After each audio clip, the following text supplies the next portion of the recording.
करते ही शुरुआत बड़ी खबर के साथ आक्रमण की और बड़ी वॉर ब्रेकिंग डोनाल्ड ट्रंप के यूएस कांग्रेस में बड़ी जानकारी से जुड़ी हुई। तो डोनाल्ड ट्रंप की यूएस कांग्रेस में बड़ी जानकारी दी है। बड़ी खबर यह है कि ईरान के साथ में सैन्य कार्रवाई जो चल रही थी अब वो खत्म हो चुकी है। ये बड़ा बयान है डोनाल्ड ट्रंप के अनुसार। अब जंग खत्म हो चुकी है ईरान के साथ में, युद्ध विराम में हमें अतिरिक्त समय मिल गया है। ईरान से खतरा अभी भी बना हुआ है, डोनाल्ड ट्रंप कह रहे हैं। हॉर्मुज में अमेरिकी नाकेबंदी जारी रहेगी। संघर्ष जारी रखने के लिए अब हमें अनुमति की कोई जरूरत नहीं, सांसदों की अनुमति की कोई आवश्यकता नहीं है। डोनाल्ड ट्रंप ने क्लियर कट ये मैसेज दे दिया है। तो आप इसे इस रूप में समझिए, जिस तरह से बार बार ये बातें कही जा रही थी कि डोनाल्ड ट्रंप की मुश्किलें बढ़ सकती हैं, कांग्रेस की मियाद जो खत्म हो रही है। अब इसी बीच एक और बड़ी वॉर ब्रेकिंग आपको बता देती हूँ। बड़ी खबर, डोनाल्ड ट्रंप ने ईरान का प्रस्ताव ठुकरा दिया है। जी हां, अमेरिकी राष्ट्रपति डोनाल्ड ट्रंप ने अब ईरान का नया प्रस्ताव भी ठुकरा दिया है। जंग रोकने वाली ईरानी ऑफर को, तमाम सारी बातों को रोक दिया गया है, ठुकरा दिया गया है। नया ऑफर मुझे मंजूर नहीं, डोनाल्ड ट्रंप कह रहे हैं। डोनाल्ड ट्रंप कह रहे हैं पागलों के हाथों में परमाणु हथियार मैं नहीं पहुंचने दूंगा। ईरान की लीडरशिप पूरी तरह से उलझी हुई है, किससे बात करनी है ये कोई नहीं जानता। डोनाल्ड ट्रंप ने ईरान की तरफ से पेश किए गए नए प्रस्ताव को न सिर्फ ठुकरा दिया बल्कि बड़े आरोप भी लगा दिए। वो कह रहे हैं कि भाई जिस तरह से ईरान का रवैया है, पागलों के हाथ में मैं परमाणु हथियार की ताकत नहीं देना चाहता। ईरान की लीडरशिप फिलहाल उलझी हुई है।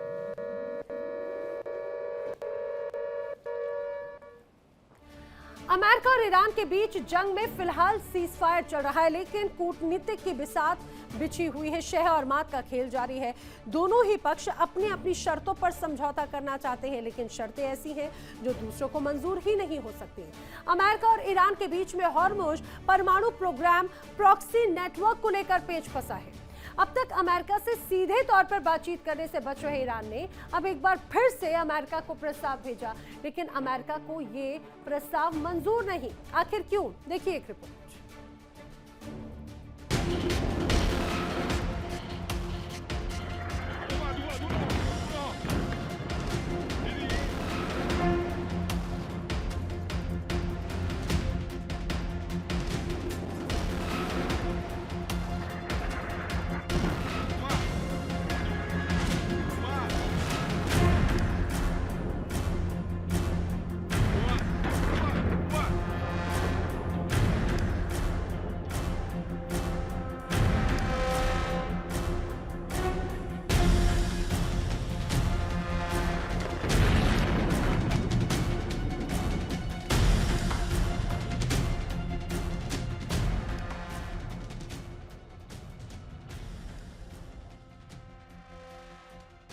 अमेरिका और ईरान के बीच समझौता कराने की कोशिश में जुटे मध्यस्थों को एक अहम कामयाबी मिली।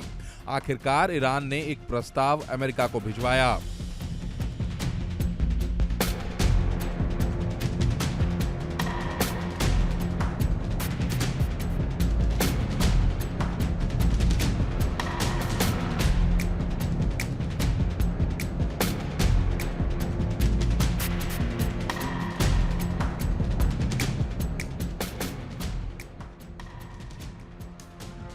अमेरिका और ईरान के बीच समझौता कराने की कोशिशें काफी पहले से जारी हैं।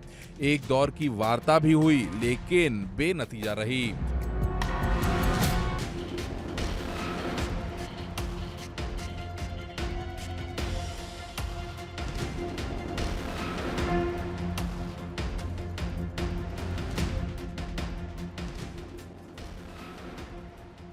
तनातनी बढ़ गई। उसके बाद सीधी वार्ता नहीं हुई। विदेश मंत्री अब्बास अरागची ने पाकिस्तान से लेकर ओमान और रूस तक का दौरा कर लिया।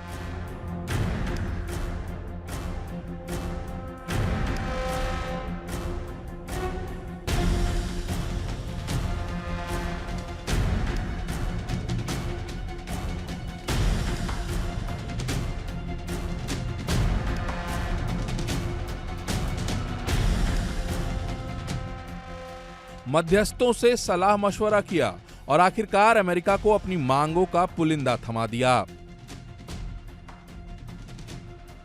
ईरान ने मध्यस्थों को बातचीत के लिए अपना ताजा प्रस्ताव सौंपा। हालांकि ट्रंप ने ईरान के लीडरशिप के प्रति निराशा जाहिर करते हुए प्रस्ताव को खारिज कर दिया। उन्होंने कहा कि ईरान में बहुत ही बिखरा हुआ लीडरशिप है। वो समझौता करना चाहते हैं, लेकिन वो सभी पूरी तरह से उलझे हुए हैं। राष्ट्रपति ट्रंप का कहना है कि वो ईरान के नए प्रस्ताव से संतुष्ट नहीं हैं।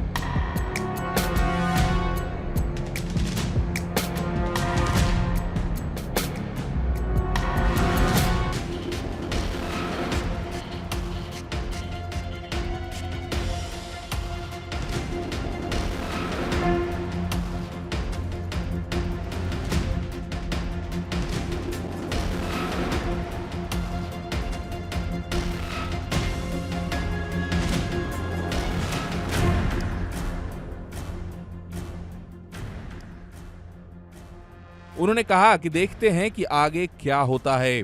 हालांकि राष्ट्रपति ट्रंप ने प्रस्ताव की कमियों के बारे में विस्तार से जानकारी नहीं दी। राष्ट्रपति ने कहा कि पिछले हफ्ते अमेरिकी प्रतिनिधिमंडल की पाकिस्तान यात्रा रद्द होने के बाद भी बातचीत फोन पर जारी है।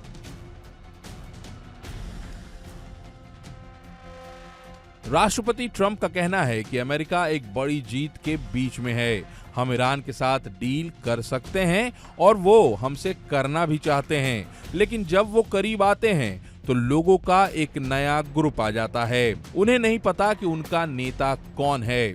वो खुद ही कंफ्यूज्ड हैं।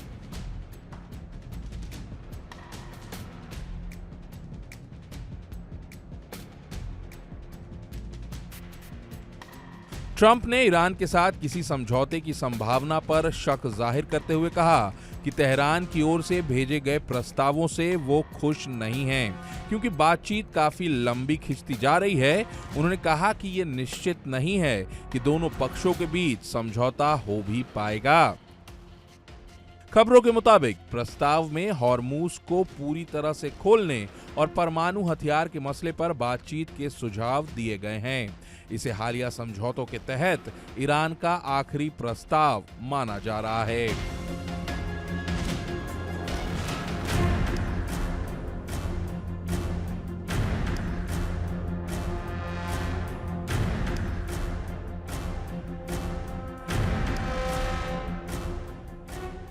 बताया जा रहा है कि प्रस्ताव में ईरान ने हॉर्मूज को अपनी शर्तों के हिसाब से खोलने की बात कही है।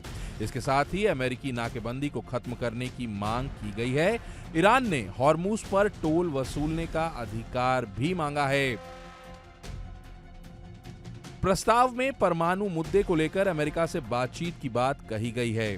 माना जा रहा है कि ईरान 10 साल तक इनरिचमेंट प्रोसेस रोक सकता है, जबकि अमेरिका इनरिचमेंट प्रक्रिया को कम से कम 20 साल के लिए रोकना चाहता है। इसके अलावा प्रस्ताव में अंतर्राष्ट्रीय पाबंदी हटाए जाने के साथ ही कम से कम $100 अरब की राशि की मांग की गई है।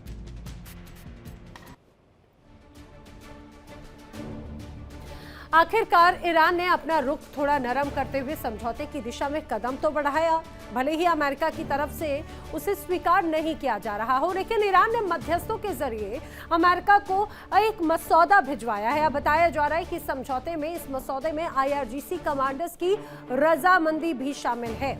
आइए आपको बताते हैं कि ईरान का ये जो प्रस्ताव है, जिसे अंतिम प्रस्ताव कहा जा रहा है, आखिर उसमें क्या है ऐसा।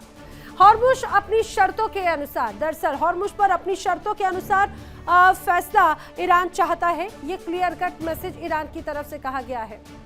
पहले हॉर्मुज से अमेरिका की नाकेबंदी खत्म की जाए और उसके बाद में आगे की बात हो। हॉर्मुज से गुजरने वाले तमाम जहाज, उनसे ईरान टोल वसूलना चाहता है। टोल का एक वसूलने का अधिकार एक तरह से ईरान के पास में रहे। अब दूसरी बात, जो परमाणु प्रोग्राम है जिस पर पेच फंस रहा है, परमाणु प्रोग्राम को लेकर ईरान ने कहा है कि परमाणु कार्यक्रम को लेकर यूएस से हम बातचीत करने के लिए तैयार हैं। ईरान बातचीत करने के लिए तैयार है।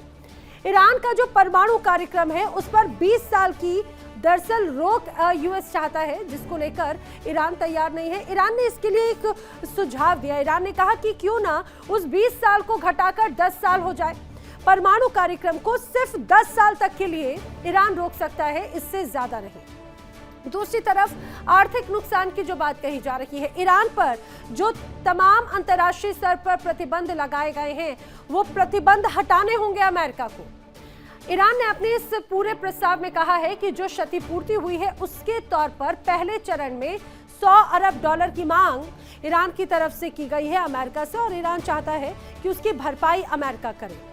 लेकिन ईरान की जो मांगे हैं, दरअसल ये कहा जा रहा है कि अलग अलग चरण में हो। ईरान ने इससे पहले के प्रस्ताव में अमेरिका को जो मांगे भिजवाई थी उनमें 3 चरण थे और हर चरण के पूरे होने के बाद ही अगला चरण शुरू होना था।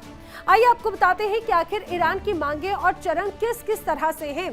पहला चरण क्या है ईरान की मांगों का? पहले चरण में ईरान और लेबनान का जिक्र है। ईरान और लेबनान समेत सभी फ्रंट्स पर युद्ध रोकने होंगे अमेरिका और इजराइल को। दोबारा हमले नहीं होंगे इसकी गारंटी अमेरिका को देनी होगी। जब पहला चरण पूरा होगा तो उसके बाद में बारी आएगी दूसरे चरण की, तभी वार्ता होगी पहले चरण के पूरे होने के बाद में। अब जो दूसरा चरण है उसमें आएगी हॉर्मुज स्ट्रेट की बारी। ईरान कहता है कि दूसरे चरण में हॉर्मुज स्ट्रेट के प्रतिबंध जो लगाए जा रहे हैं उस पर चर्चा की जाएगी। अब जब ये दूसरा चरण पूरा होगा तभी ही तीसरे स्टेज की तरफ ईरान और अमेरिका बढ़ पाएंगे।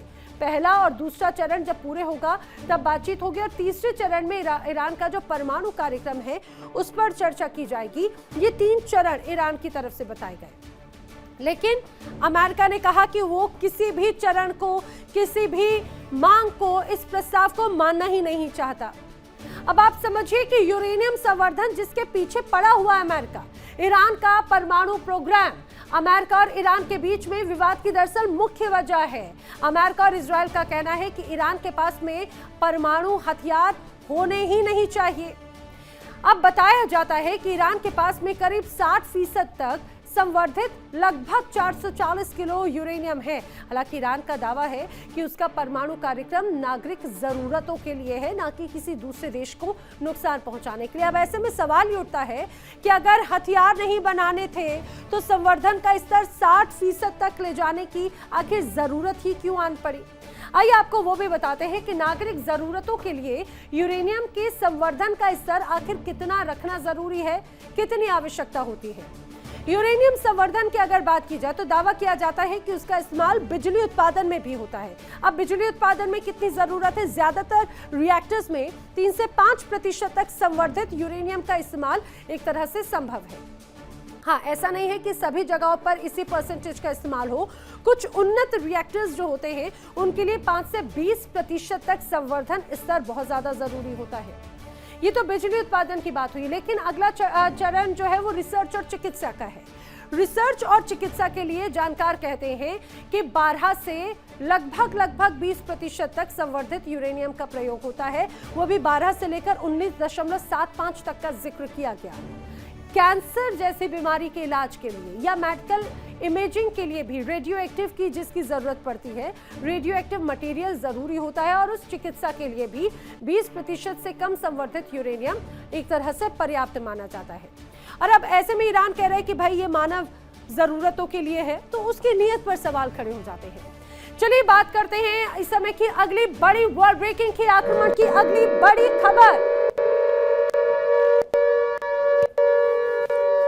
ईरान से तनाव के बीच डोनाल्ड ट्रंप का आया है बड़ा बयान। जी हां, ईरान के बाद क्यूबा पर हमला हो सकता है, ट्रंप कह रहे हैं। पहले हम एक काम करेंगे खत्म, पहले काम के बाद दूसरा काम शुरू हो जाएगा। यानी कि डोनाल्ड ट्रंप ने कहा है अगली बारी क्यूबा की। यूएसएस अब्राहम लिंकन क्यूबा के तट पर पहुंचेगा, क्यूबा के नेता आसानी से सरेंडर कर देंगे। डोनाल्ड ट्रंप फिर से धमकी देते हुए नजर आ रहे हैं, धमका रहे हैं। जो हाल हुआ वेनेजुएला में उसी को वेनेजुएला 2.0 करने की कोशिश थी ईरान में वो रणनीति काम नहीं कर पाई। ईरान में लगातार 60 दिनों से ज्यादा का वक्त आ चुका है इस युद्ध को, इस घेराबंदी को, और अभी भी सफलता नहीं मिली। लेकिन डोनाल्ड ट्रंप कह रहे हैं कि जब लौटेंगे तो अगला नंबर है क्यूबा का। अमेरिका और इजराइल के ईरान पर हमले हुए, उन्होंने ईरान पर जीत को जितना आसान समझा, उनका वो अनुमान न केवल गलत साबित हुआ बल्कि अब तो आत्मघाती ही नजर आता है, क्योंकि ईरान ने ऐसा पलटवार किया कि अब तो अरब का रेगिस्तान अमेरिका के सुपर पावर के तमके के लिए एक तरह से कब्रगाह साबित हो रहा है और इजराइल को जबरदस्त नुकसान भी झेलना पड़ रहा है। देखिए इंडिया डेली 24/7 अब आपकी स्मार्ट टीवी पर। इंडिया डेली मौजूद है सभी डिजिटल प्लेटफॉर्म पर लाइव और लगातार। इंडिया डेली 24/7 हर दिन राष्ट्र को समर्पित।